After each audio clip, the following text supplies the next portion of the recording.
Welcome to another episode of the Dynamic Thriving Podcast. I am your host, Mary Ann Pack, spiritual guide into all things life transformational. And I have a really special guest for you today. I have with me Hannah McKitrick, and she is, her company is myintuitivehealth.com, and that will be in the show notes for you. So welcome, Hannah. I'm so happy you're with me today. Thank you, Marianne. I'm so excited to be here with you. Yes, I'm excited because she's going to talk about food. So, a favorite subject. Always a good combo with food. Yes, that's a great combo. So she is a wellness chef and holistic nutritionist.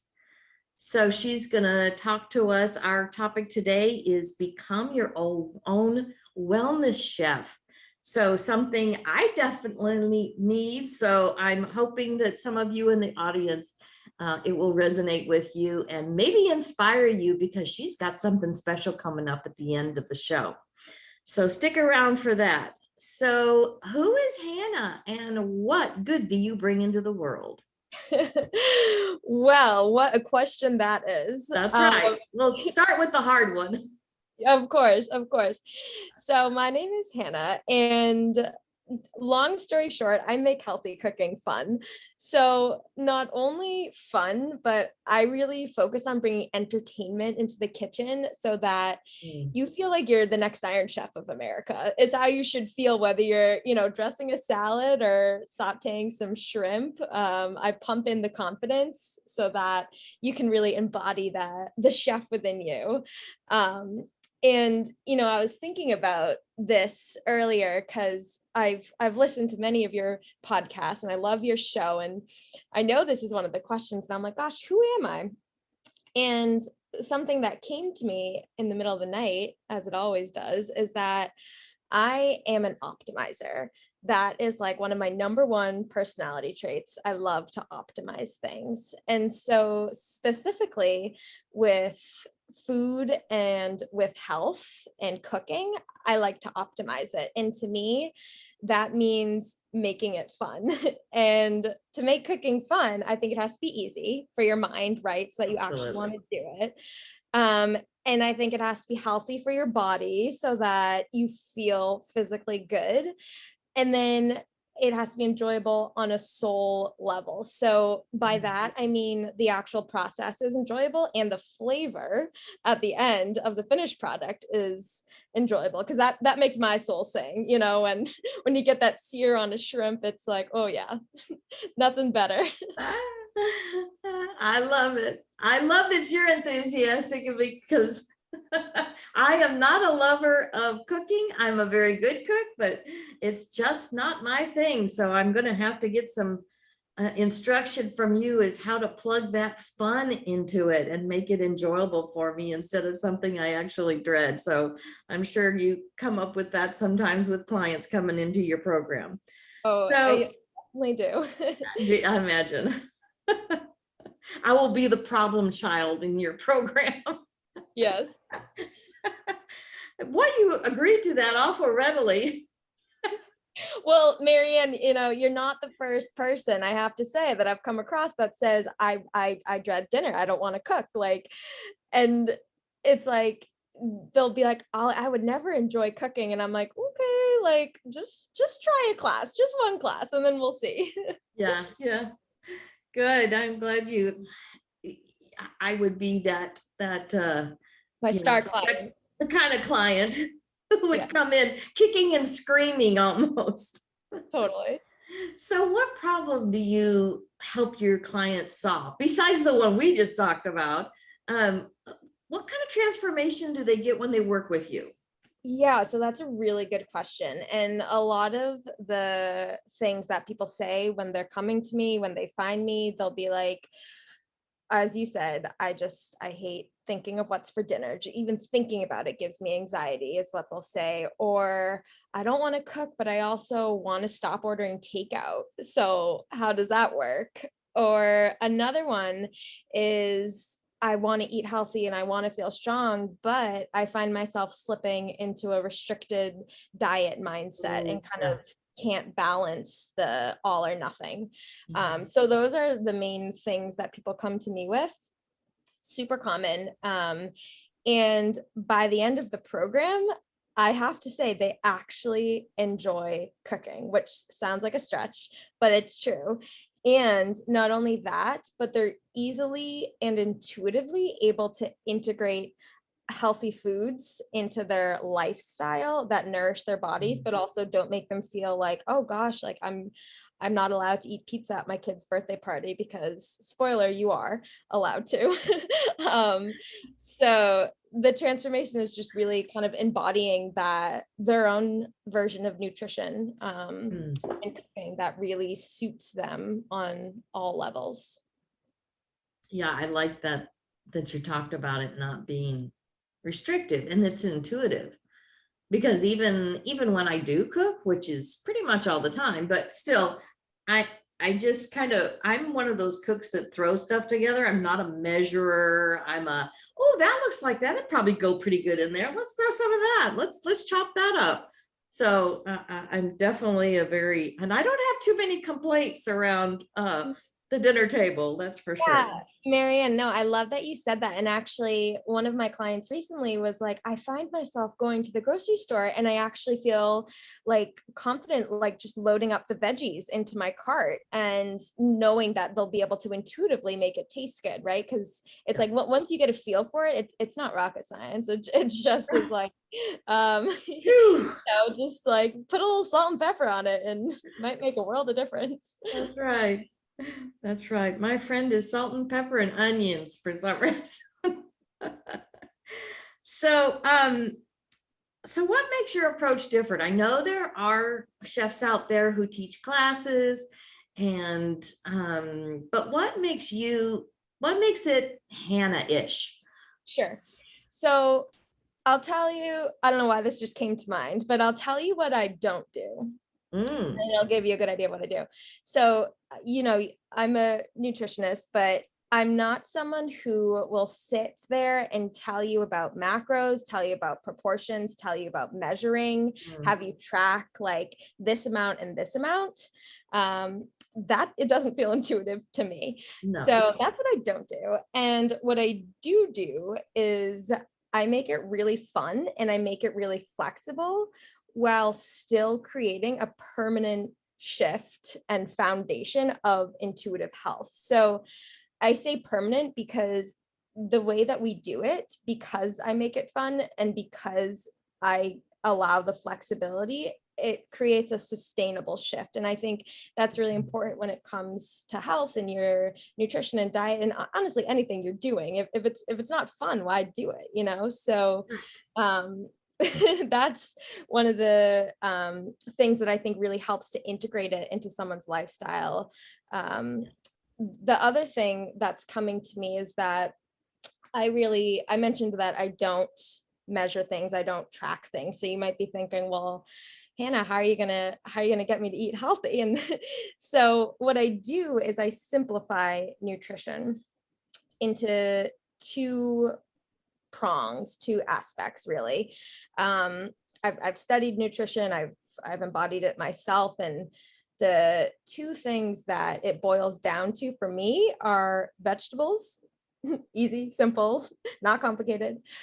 And number two are whole foods. And so by that, I mean one word ingredients, like quinoa or chickpeas, something like that, just kind of, and we've all heard this, the fewer ingredients, the better, but it actually is true when it comes to your gut and eating and health. And to me, that's the easiest way to simplify it in my head when I'm going to cook something. I'm not trying to, track my calories, but I am wanting to give myself as much nutrition as possible. And so those two things, vegetables and whole foods, are what I think of. Gotcha. So what about, do you allow people to kind of do their own thing? Maybe somebody's vegan, maybe somebody's vegetarian, maybe somebody's a meat eater, maybe somebody's, a dairy eater. Are all those no-nos? Are there goods? Are there bads? Or, how do you view that for the people who are coming in? Because they have to be eating all different ways. and maybe they're wanting to tweak it, but they don't want to give up this stuff that they've been It's my raised way with. or the highway now. That's exactly right. That's what I want to hear. Yeah, no, Is it that's your way, the highway, or can we get some options? Yeah, I like to give a lot of different options. So for instance, one of the things I love doing the most is using what I have on hand. I don't know why, but it just gives me such totally satisfaction. Like this might sound counterintuitive, but I don't meal plan. I don't like to commit to all these different things. I just like to buy what looks good and then kind of figure out how to use it. So let's see, like there was a recipe the other week that we made. It was whole wheat pizza with pesto, ricotta, and zucchini ribbons. That was the pizza that we made. And I gave options for store-bought pizza crust, or I did a video that you could home make it yourself. So that's one option of I'm feeling like I want to cook tonight, or I'm feeling like I just want to eat tonight. So that's two different options. Another one is we got onto class and someone was like, oh my gosh, Hannah, I thought I had zucchini in my fridge, but I don't. And I was like, do you have canned artichokes? And she was like, yeah. I was like, great, that is the perfect substitution. So we kind of do things like that, and which is why I love the interactive component of the classes, because I can help them kind of think it through in the way that I would, so that they can then bring that kind of way of thinking when I'm not there every night, right, into their fridge with them. But there's so much room for substitutions, or sometimes like I don't cook a ton of meat in my classes, just naturally. I'd rather cook other things, but some people have boyfriends who don't like shrimp, and so they'll be making chicken while we're making shrimp, stuff like that. Yeah, very good. yeah. So I like that option to have it, because if you got a house full of guys or something. Totally. My favorite thing though, that being said, is some of my clients will be like, my husband was eating this and he was like, I can't believe how filling this is without any meat.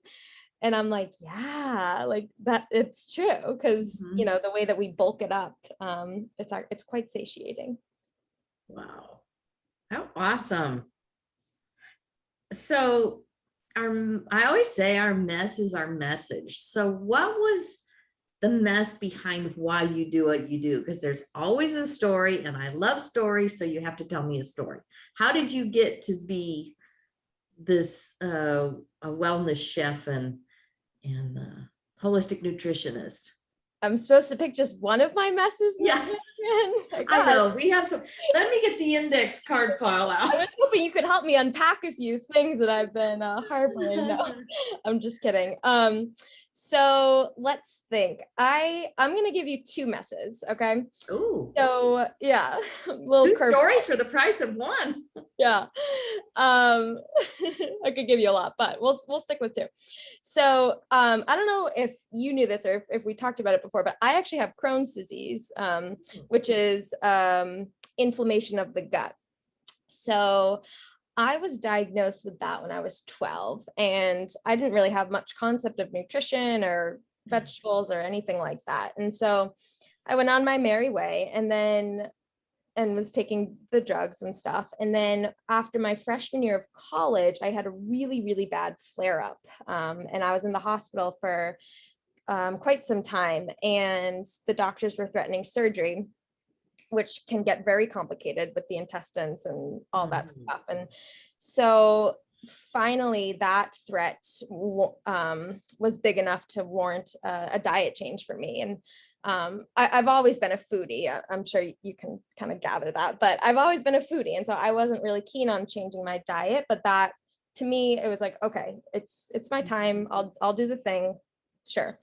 So I worked with like a holistic practitioner, and I basically ate all vegetables and all whole foods, like completely, for about 3 months. And he actually, through that way of eating, I healed my gut. So wow. Like all the scans came back clean and all that stuff. But like I said, I'm a foodie, and that all or nothing approach to me just wasn't sustainable. So Mhm. that's why now the way I eat and how I teach my clients is, vegetables, whole foods, and a side of chocolate chip cookies. Uh, that's the truth of the matter. um, but really, it's like when you bulk your diet up with that base and make it taste good, then you really do have that flexibility to be flexible without it affecting you on a physical level. So that was one mess. And then the other one that I just want to touch upon is that, and just because a lot of my clients go through this too, is growing up kind of towards the end of high school, I became subject to my environment, which was just filled with girls my age talking about diets and good food versus bad food. And, the human in me succumbed to this way of thinking. I just kind of embodied it. And there were phases in my life where I did feel restricted in how I thought about food and what to eat. And it just felt complicated in my mind. And I really craved a way to find flexibility and to stop overthinking food while still feeling good. So again, veggies, whole foods, and a side of cookies has been working really well for me. Sounds like a plan to me. Yeah. That sounds wonderful. I appreciate that. So I know you have something special coming up that I want you to tell our audience about, because it's something that sounds really intriguing for me. So Yeah. tell us So what you've got going on. I'll tell you what I've got going on. So my signature group program, it's called Cook Well. Okay. So well meaning, it'll taste delicious, but also it'll make you feel good. It'll make you feel well. And so it's an 8-week group program, and it begins September 7th and for this next round. And we meet once a week live on Tuesday nights at 6 p.m. Eastern Standard, and we cook. So it's a step-by-step live cooking class that I lead, and others, it's the same group throughout the 8 weeks. So we all gather, talk about what's going on that week, and then we dive into cooking. And it's no more than an hour, because I don't like to have things complicated, and I like people to be able to eat. And before it gets cold. Exactly. And it's just a really fun and entertaining way to integrate and embody those practices of, maybe you're a meat eater, but you want more to incorporate more vegetables, and you're just not sure how, or like how that would be filling. So we make really delicious meals that are veggie heavy, and you can you're in your own kitchen. So you're it's setting you up for success to be able to repeat it on your own. And then in addition to that, you get weekly healthy gourmet recipes, I like to call them. So meals that taste really good, but are healthy for you to kind of try on your own for when we're not meeting. And I love to offer people, very like in-depth support. So say you're going to a party and you're like, I'm supposed to bring a side, like what's going to taste good, but like will make me feel good. And I'll send off like 4 different recipes. And that's the program. And yeah, so it's Cook Well. It starts September 7th. And I launch them every 8 weeks. So that's my offer right now. That's awesome. You were talking about the trying to figure out having stockpiles in your fridge, of your veg and stuff like that. And so what do you do for people like me? Like, do you tell them they have to have organic? Do you have, because I live out in the country, my closest grocery store is 12 miles away. Yeah. So, and we don't have a lot of organics in, to offer. It's a very limited. So you'd be eating the same 3 things over and over again. If I only looked for the organic that's available in my area, being in the country. So how do you help people choose that? Well, Marianne, if you haven't been able to tell by now, I'm not very rigid. So I'm not going to make you buy organic. Again. Don't worry. So one of the things I love is the freezer. So the freezer, frozen vegetables are vegetables. First of all, you're winning. Second of all, they're vegetables that have been frozen at their peak freshness. So they're honestly just as good as fresh, maybe even better. And that is a really great way. Like right now, for instance, I have a package of spiralized frozen zucchini noodles in my freezer. Okay. I also have a tub of pesto in my fridge and a jar of canned artichokes in my pantry. Those will last like forever. And I can just throw the frozen zucchini noodles on the stove, dump in the pesto and dump in the canned artichoke hearts. And that's like a satiating dish right there. And that's stuff that I can keep on hand for months. So is that something that you've prepared ahead and put in the freezer? No, Are I these buy out of? at the store. Oh, okay. Yeah. I Yeah. don't know if I've even seen any zucchini noodles at our stores. You'll have to look and let me know. The other, now that we're on the topic, the other staple that I love to keep in my freezer is frozen cauliflower rice. Oh, yeah. It's such an easy meal that, and again, since we love using things up, I'll start with that as my base and then dump whatever leftovers I have into it, like leftover roasted asparagus or sweet potato, squash, cheeses. Yeah, yummy. Pesto, I love pesto. So Gotcha. So you do you do with cheeses though too? I love cheese. You love cheese. You're my girl. You're my girl, Hannah. So I was talking to someone the other day about she was interested in the program, and I was telling her about the meal that we made, which was it was a grilled peach and burrata salad with corn and avocado. She's like, "Oh, you're allowed to eat cheese?" And I'm like, "Yes, like we're allowed to eat cheese. Like good does exist in the world." Yes, yes. But that's what people love, is that it really isn't restrictive, but it really is. It's filled with nutrition, the way that I cook and the way that we cook. So it's a fun shift, and it's a fun journey to go on with people. So you kind of help them get like, proportions as far as like so many servings. If they're serving so many people, you help them with that kind of thing. Yeah. If, usually my recipes, I say serve 4. So if you have more than that, double it. And if you have less than that, then you'll have leftovers.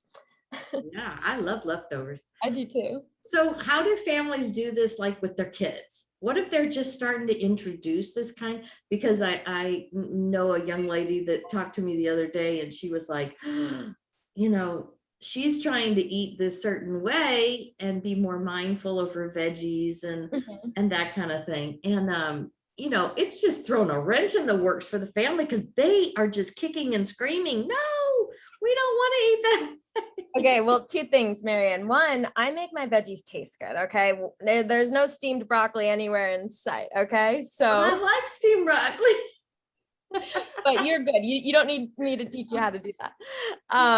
The second thing, actually, one of someone who has signed up for the program, one of her main reasons was that her kids kind of are like 10 years old and have started to express interest in cooking. And she was like, I really want to be an example for them, because she wasn't really into it. And, what better example as a mom than doing the thing and having fun doing it. And so I always encourage people to bring their sous chefs, whether that be their kids or their significant others, their parents, their friends. I'm like, pile them into the kitchen. It's more fun. It's right. a community event, I mean, it should be shared.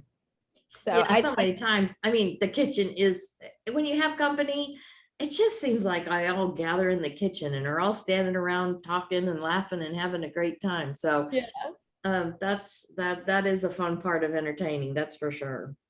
Totally. So I want to thank you, Hannah, for being my guest on this podcast. And I just look forward to having you back sometime. And all the links for Hannah's new program that starts next week, I think it is, September 7th. Is that Yep. correct? Right after Labor Day, starting the new All spring. right.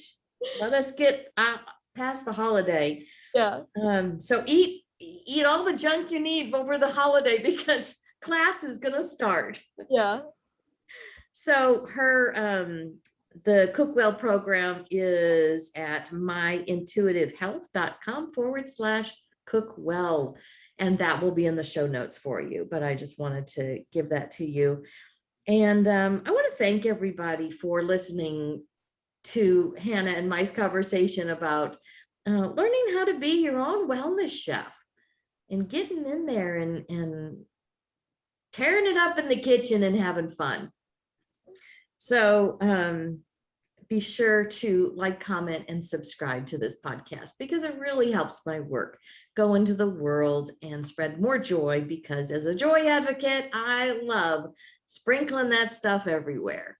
So help me do that. And as always, you're welcome to visit my website, maryannpack.com, for everything that we offer and the free things that are available there. When you sign up for our newsletter, you'll receive a free 31-day journal of positive aspects. And that is my gift to you as a thank you. And you will enjoy it. It's a downloadable, printable journal that gives you a lesson and daily writing prompts. And it's not date specific, so you can start at any time. It just is day 1 through day 31. So enjoy that gift from me. And Hannah, I want to thank you again so much for being my guest and that I get to share you with my audience. Well, it looks like she has frozen up on me, so I know she is happy to have been here. So again, remember everybody, you are joy looking for a way to express.